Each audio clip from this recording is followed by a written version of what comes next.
Raven Creek was the kind of place that didn't show up on maps, and perhaps it was better that way.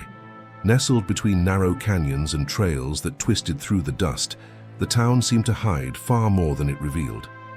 Anyone who arrived quickly noticed the heavy, almost uncomfortable silence, as if every house were watching the visitors' steps. The townsfolk spoke little, observed much, and carried in their eyes stories that were never told. In Raven Creek, nothing truly ended. It simply vanished, carried away by the hot wind that crossed the streets like an ancient warning that some secrets prefer to stay buried. The afternoon drifted slowly over that village, lost between mountains and dust, bringing with it the kind of silence only the Old West knew. It was a heavy silence, filled with stories no one dared to speak aloud. And it was in this setting that Jeremiah Holt, a gunslinger known for his flawless aim and wounded soul, returned after years away. What he didn't expect was to find there the woman who would change his fate. Abigail Munro, the quietest daughter of a modest Protestant reverend, a young woman of soft speech, deep eyes, and courage hidden beneath layers of shyness.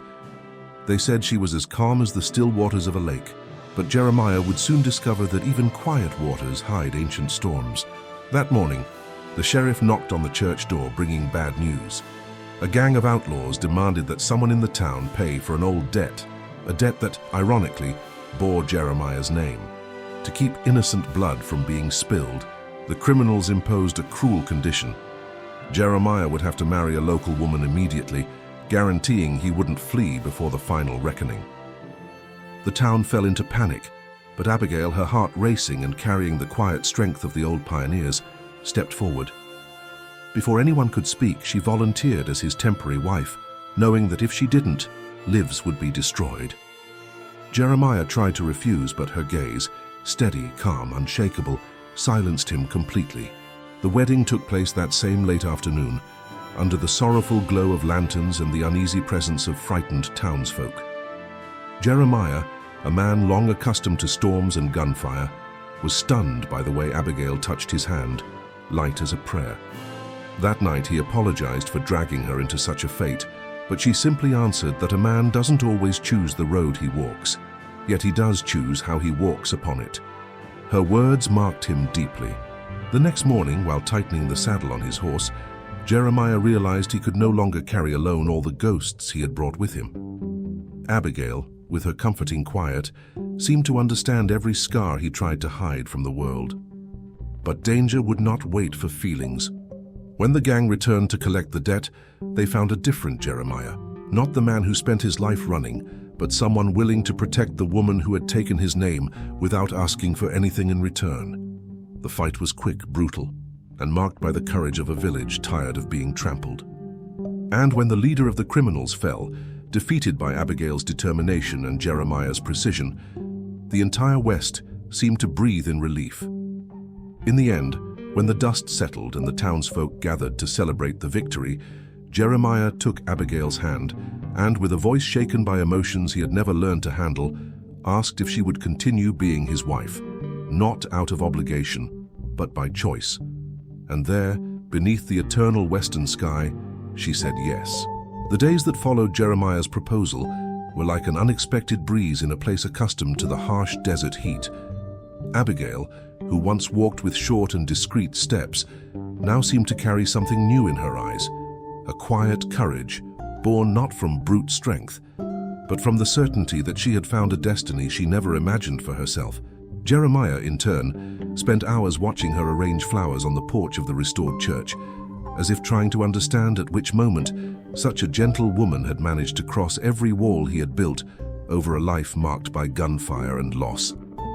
Every gesture of hers seemed to stitch point by point the torn fabric of his soul, and the village, once suspicious of the solitary gunslinger, began accepting him as one of their own, thanks to Abigail's steady sweetness, who never stopped believing that even the most broken man could find redemption. But the West had a cruel way of testing the hearts of the strong. On a foggy afternoon, while Jeremiah was helping the blacksmith raise a new fence, a messenger arrived bringing news that chilled everyone's blood. A new group of outlaws was approaching, and among them was a name Jeremiah knew all too well: Silas Gage, the very man who had forced him to live on the run for years. Silas believed Jeremiah had betrayed him during an old heist and wanted revenge. The village fell into turmoil once again, and Abigail felt her chest tighten as if someone were pulling the air out of her lungs. Jeremiah tried to calm her, saying that now he had something worth fighting for, something to protect. But she knew. A shadow from the past always returns stronger when it finds light. Still, despite the fear, Abigail remained steady by his side. Because that's what the pioneers had always done. Faced danger by looking the storm straight in the eye. The sound of hooves echoed like distant thunder, announcing the beginning of a battle that would decide the future of everyone there. Jeremiah positioned the townsmen, teaching them to use each alley, each piece of wall, as if it were an extension of his own skin. Abigail, refusing to stay hidden, helped the children and the elderly take shelter inside the church, but her mind was entirely fixed on the man who had turned her life into a destiny far greater than she could have imagined. When the first gunshots tore through the air, she felt her body tremble, but she stood firm, because she knew that true love doesn't shrink before fear. It faces it, even while shaking. Dust rose, screams echoed, and the West once again showed that mercy was a rare luxury in that ownerless land. The fight seemed endless. Silas advanced down the main street and found Jeremiah in the middle of it, as if that duel had been written long before either of them was born. The two men stared at each other, and the silence in that moment felt heavier than all the raised guns around them. Silas, with a crooked smile of someone who had never known peace, said that Jeremiah deserved to suffer until his last breath. But before he could lift his revolver, Abigail appeared behind Jeremiah, stepping to his side. The gesture made Silas laugh until he realized it wasn't an act of desperation. It was a declaration of courage, of love, and of belonging. A gunshot echoed, the kind of sound that makes time stop. And when the dust settled, Silas Gage was lying on the ground, defeated by a Jeremiah who no longer fought for revenge, but for the chance to live an entire life beside the only person who believed in him without asking for anything in return. When the sun finally rose above the mountains, tinting the village in golden hues, a different kind of silence spread through the air. Not the silence of fear, but that of victory. Abigail ran to Jeremiah, throwing herself into his arms with relief and emotion overflowing like a spring after the rain. He held her with the devotion of someone who had spent an entire lifetime searching for a home and had finally found one. Father Malachi Thornton, moved to tears, declared that the day would be remembered as the rebirth of a new era for the village. And that night, while everyone celebrated under the gentle glow of lanterns, Jeremiah whispered in Abigail's ear that this would be only the first page of the life they would write together. In the heart of the Old West, where so many stories ended in tragedy, theirs rose anew as proof that even in the harshest land, love can bloom, steady, resilient, and eternal. The days that followed the victory against Silas brought a kind of calm that the West rarely offered, an almost suspicious stillness, like the silence before the next great change. Jeremiah walked along the dirt streets of the village, taking in every detail as if seeing everything for the first time. The open windows, the children running, the men rebuilding walls, and Abigail on the church porch, arranging the flowers that seemed to bloom only because she wanted them to. There was something profound in that moment, a sense of renewal that didn't match the harsh life he had always known. And yet, now he not only accepted it, he longed for it. The townspeople greeted him with respect, some even with gratitude, and Jeremiah realized that for the first time since he was a boy, his name wasn't whispered in fear. It was as if the entire village was breathing new life, guided by Abigail's quiet courage and his own silent resolve. But deep down, Jeremiah knew that the West never allowed peace to last forever. Sooner or later, something would come to test that new beginning. Abigail also felt the breeze of change, even if she tried to hide it behind her gentle smile.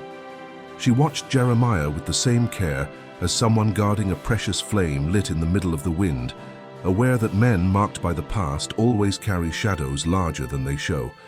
Even so, Abigail believed in him with the same firmness one believes in the land, in the seasons, in the cycles that sustain the pioneers.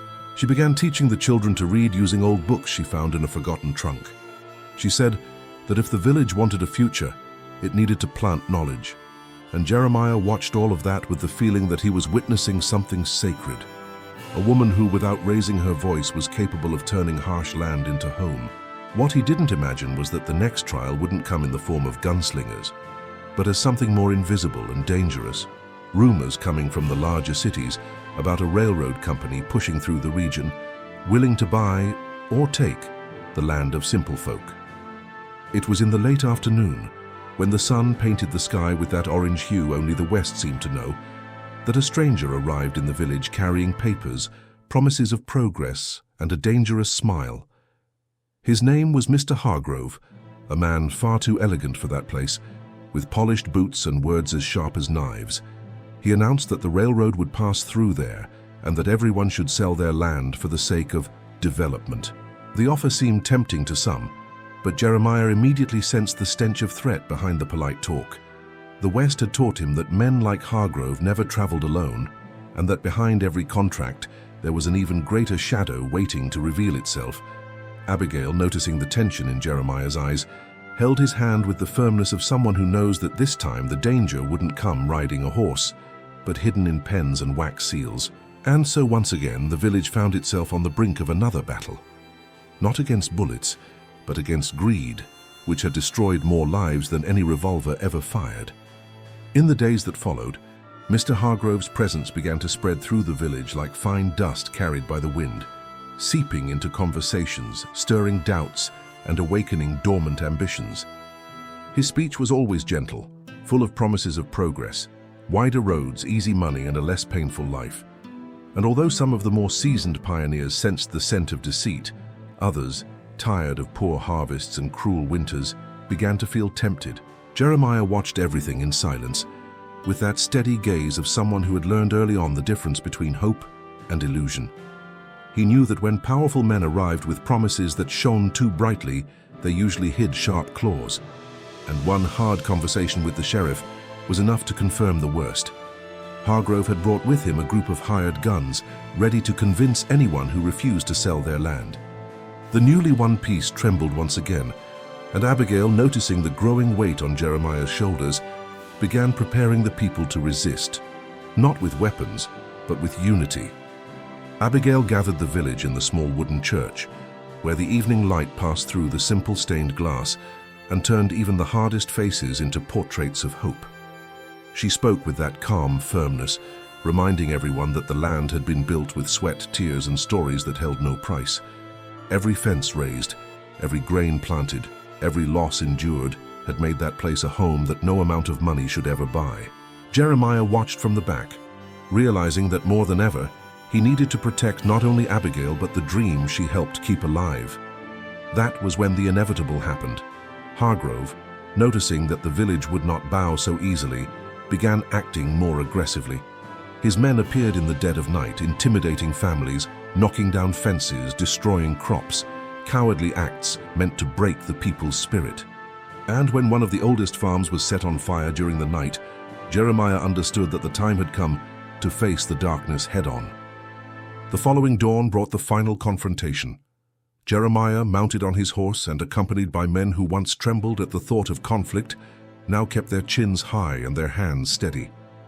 It was striking how courage, when born from a true purpose, could turn even the shyest into warriors. Dust rose as they approached Hargrove's camp, lit by lanterns flickering in the strong night wind. And there, in front of everyone, Jeremiah did something that silenced even the roughest gunslingers. He dismounted, placed his revolver back in its holster, and challenged Hargrove to settle everything face to face, without violence, without bloodshed. The boldness of that gesture surprised even the villagers, and for a moment silence took over. Hargrove tried to laugh it off, but the united presence of the people behind Jeremiah, men, women, elders, all standing together like a living wall, made it clear that the strength of that place was not in weapons, but in their unity. Faced with inevitable defeat, Hargrove stepped back, gathered his men, and left before sunrise, leaving behind nothing but the certainty that he had underestimated the heart of those people. The sunrise that morning had never looked so beautiful. The golden light fell upon the village like a blessing, celebrating a victory that came not from gunfire, but from unity. Abigail ran to Jeremiah, and when she found him in the middle of the dirt road, she embraced him with all the strength she had held back during those tense days. He held her, as one holds a piece of their own destiny, breathing with relief as he realized that, despite everything, that place still stood strong. The people gathered, and as if in some ancestral ritual, they raised tools, hats, and improvised flags to celebrate the rebirth of the community. Jeremiah, moved in a way he rarely had been, looked at Abigail and declared, not only to her, but to everyone, that he would stay there forever, helping to build a future that honored the past and protected every family on that land. Abigail took a deep breath, smiled in that serene way that always disarmed Jeremiah, and announced she was expecting a child. The silence that followed was not only surprise, but reverence. That baby symbolized the future the village had fought to protect, the continuation of a family the West had tried to destroy for decades. Jeremiah fell to his knees, overcome with an emotion he had never felt, even in his fiercest duels. Elias placed a hand on his brother's shoulder, moved, understanding that life was giving them more than they'd ever dared ask for. Outside, the church bell rang on its own with the wind, as if the land itself celebrated the beginning of a new chapter. The months that followed the announcement of the pregnancy transformed the village into something no one imagined seeing in the heart of the Old West. A vibrant home, full of expectation and hope. Jeremiah, once a man used to living between the aim of revolvers and the dust of the trails, now found himself waking before sunrise, just to accompany Abigail through each step of the pregnancy, as if afraid to lose even a second of the miracle life had finally granted him. Elias, meanwhile, had become a constant figure among the homes, helping with rebuilding and telling stories of distant places to the children, who looked at him as if he were a living legend. The entire village seemed to breathe in harmony, like a family united not only by survival, but by the love that spread with the same strength as the wind crossing the hills. And little by little, each person began to see in that baby the promise of a new time, a time less marked by violence and more by the tradition that had always given meaning to the pioneers' lives. When Abigail reached the 8th month of pregnancy, something unexpected shook the calm they had earned. A sudden drought struck the region, threatening to destroy crops and drain the wells. Fear, an old acquaintance of those people, returned to haunt the silent nights. But it was in that hardship that Jeremiah showed the village who he truly was. He organized night watches, dug improvised channels, helped every family protect their water reserves, and never once allowed despair to replace faith. Abigail watched everything with a tight heart, not from fear, but from pride. Seeing Jeremiah lead with firmness and humanity made her understand more and more that this man was rewriting his own destiny before everyone's eyes. And Elias, always in his brother's shadow to support him, said he never imagined seeing a Boone become stronger because of love rather than the gun at his waist. The child arrived on a dawn when the sky seemed to hold its breath. The warm wind blew slowly, as if not wanting to disturb the most important moment of that story. Abigail went into labor, and the entire village awoke as one. Women rushed to help, men stood at the church door ensuring silence and protection, and Jeremiah seemed to be living the greatest duel of his life. He paced back and forth, his hands trembling, his heart racing as if hearing gunshots only he could recognize. Elias tried to calm him, saying that this was the kind of battle the Boones were born to win. But Jeremiah could barely listen. His entire soul was with Abigail, who fought to bring their child into the world. And when the baby's loud cry finally echoed through the dawn, no one could hold back tears. The village erupted in joy. Jeremiah ran inside, and upon seeing his child in Abigail's arms, collapsed to his knees, overwhelmed by an emotion his entire past had never been able to give him. The next morning, when the sun gilded the earth and the mountains seemed to bow before the new life that had arrived, Father Malachi gathered everyone in front of the church to celebrate the birth of little Luke Boone, a name chosen in honor of the grandfather Jeremiah had lost far too soon. The priest lifted the baby before the community and said that this child symbolized everything the Old West once dreamed of being, strong like the desert, resilient like the trails, yet filled with light like the dawn that never fails. Abigail looked at Jeremiah, and he at her. And in that moment it became clear to everyone that their love, born amid dust, danger, and redemption, had now become the foundation of a new era. Elias moved, promised to protect the child as if he were his own blood, and the lanterns lit that night shone brighter than ever, not out of fear, but out of celebration. In the heart of the Old West, where so many had found only the end, that family was writing the beginning of a story destined to outlive generations. The years passed like strong wind sweeping across the plains, and the village grew around the Boone family like roots intertwining to support an ancient tree. Luke, still young, ran through the dusty streets with a freedom Jeremiah and Abigail had never known in their youth. To many, that sharp-eyed boy was the greatest proof that the West, despite its harshness and stubbornness, still knew how to reward those who fought for their own. But, as always happened in those parts, peace never lasted without being tested. One day, a band of travelers brought grim news. A group of mercenaries was moving from town to town, raiding land and taking resources from those too weak to defend themselves. Their leader, Donovan Creed, was known for destroying everything in his path. And now he was heading straight for the village where the Boones lived. Upon hearing the news, Jeremiah felt the weight of the past return, but when he looked at Abigail and Luke, he understood that this time he wouldn't fight for survival.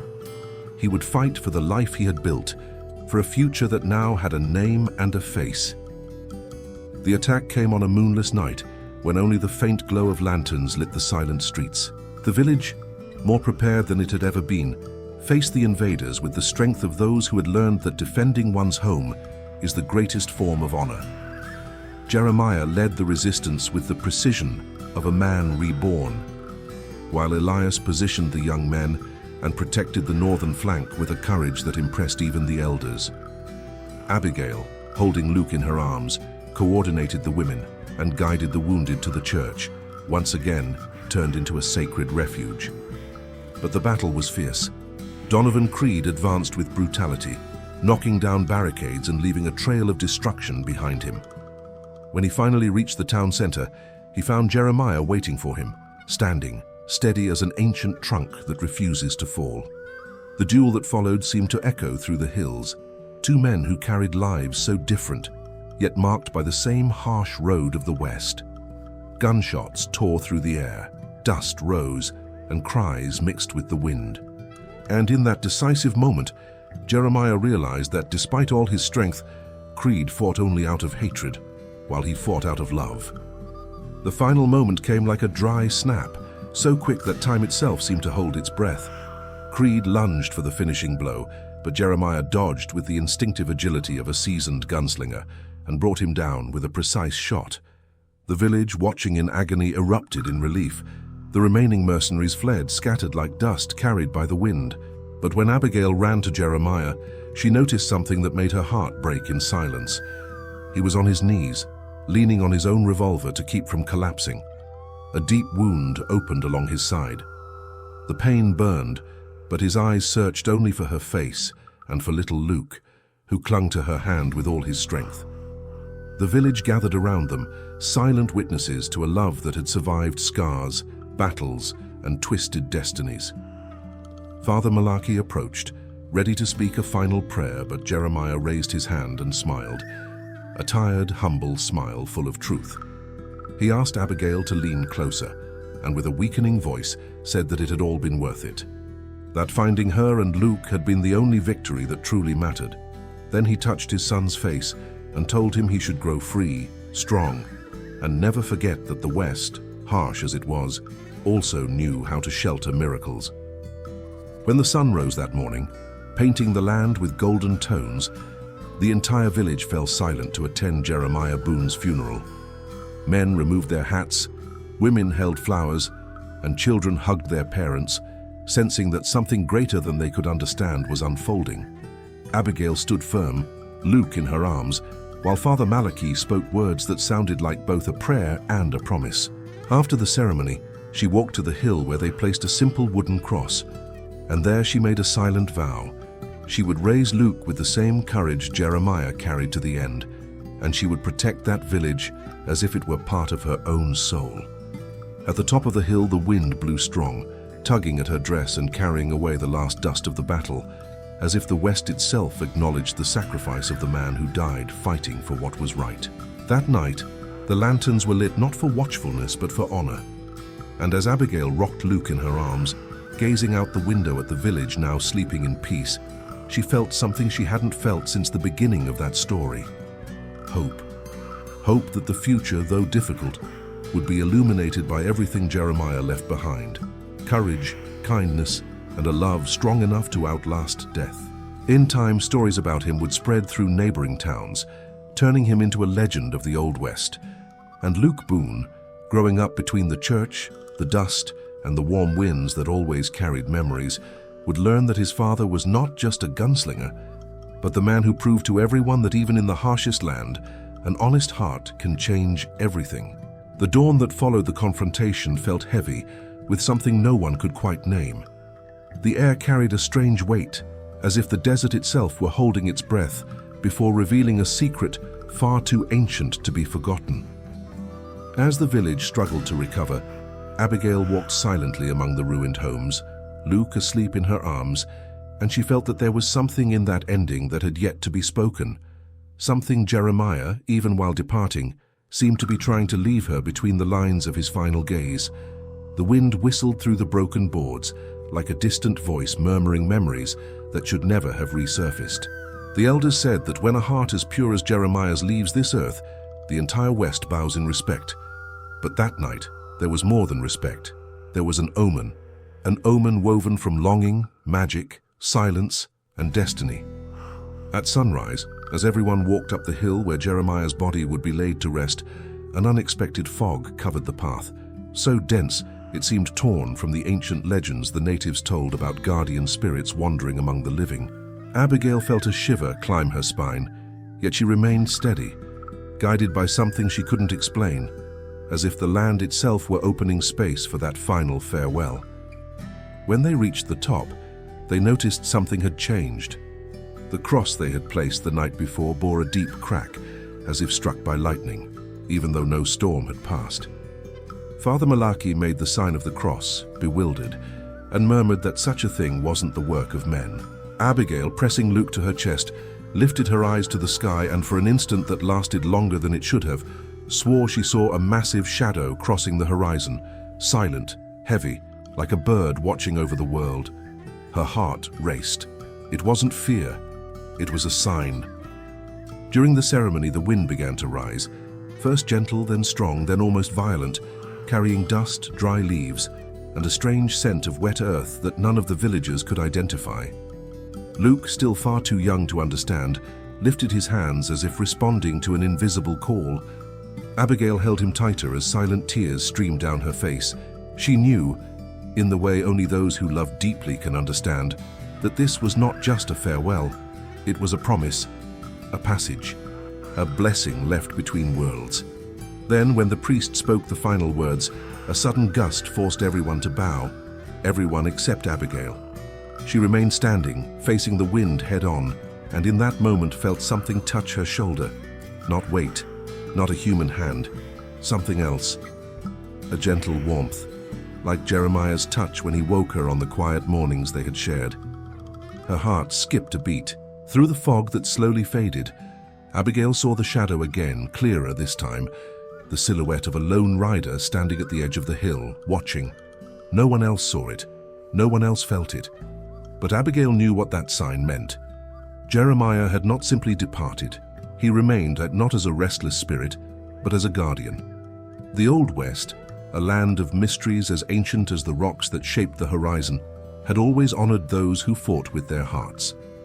And sometimes those hearts stayed, protecting, warning, guiding.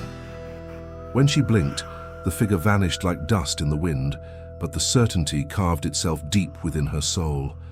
Someday, when Luke was grown, when the shadows of the West crept close again, that boy would hear the call of that same wind. The call of blood, the call of legacy, the call of a father who would never stop watching over him. That night, while the village slept in peace for the first time since the battle, Abigail remained awake, looking out the window. And when the wind rose strong again, she smiled, a sad yet powerful smile, the kind worn by those who understand that love never dies, it only changes form. Because there, between the golden dust and the eternal silence of the mountains, the spirit of Jeremiah Boone kept on riding. And the entire West, for the first time in many years, seemed to bow before a new kind of legend. The legend of a man who, even in death, continued protecting the family that had given meaning to his life.